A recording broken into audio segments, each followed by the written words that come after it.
Hey everyone, it is Jay Soloff at Investors Alley, and this is our options trade of the week.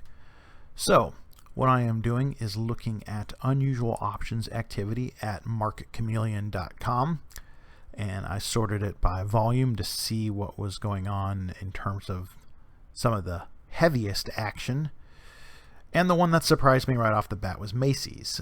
Macy's has not been a major player in the stock market in quite a while. Obviously, the sort of big retail stores, the physical stores, have taken a back seat. Even before the pandemic, they were in trouble. A lot of bankruptcies in that area, the JCPenney's of the world, Sears, that sort of thing.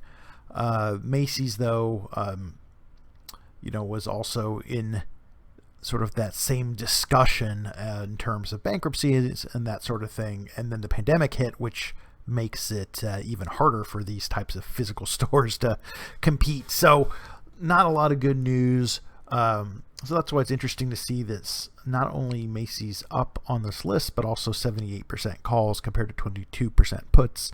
Typically more calls suggest bullish activity. And now we do have earnings coming out September 2nd. So it's possible that this could be some early indication of what may be going on with earnings. I think the main thing, though, is that the retail sales numbers came out this week, and they were better than expected, and perhaps signaling that consumers are spending money again and going out and spending money. And so you saw department stores get a boost, and just retail stocks in general get a boost. So that could be what's going on with Macy's. Easy enough to check, though. We'll just take a look at it, and we'll take a look at the trades here, and then we'll sort them by quantity to see what the biggest trades were. Looks like plenty of smaller trades, but we're interested in sort of the big quantity trades, the stuff that might be done by institutions and funds in particular. This looks like a put spread, which would be bearish, but it expires August 21st, so before earnings. So that's just a short-term trade, could be a hedge.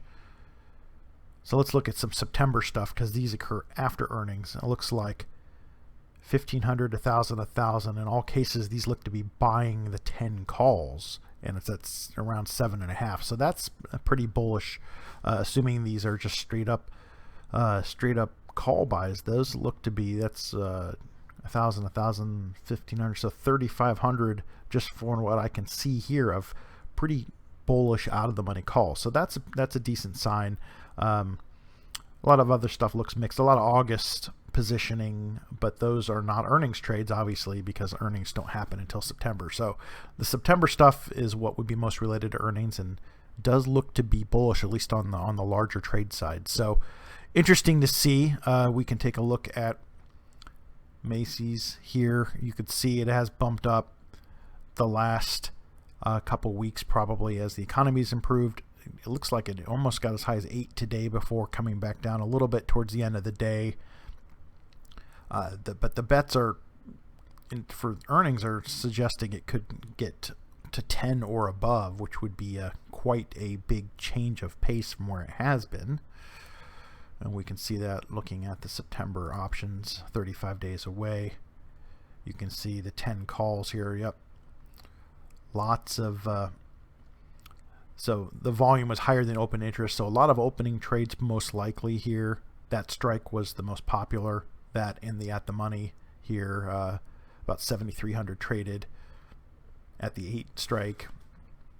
And not much at the 9, but quite a bit more at the 10. So interesting stuff. Easy enough to make these sort of purchases since they're not that expensive. You could straight up buy these calls. So this is the sort of trade we might do in Options Floor Trader Pro, which is just buying calls and puts. Only $49 for the first year, $99 after that. So if you're interested in this sort of basic trade, taking a directional opinion, and that's the sort of thing we do in Options Floor Trader Pro. So check it out.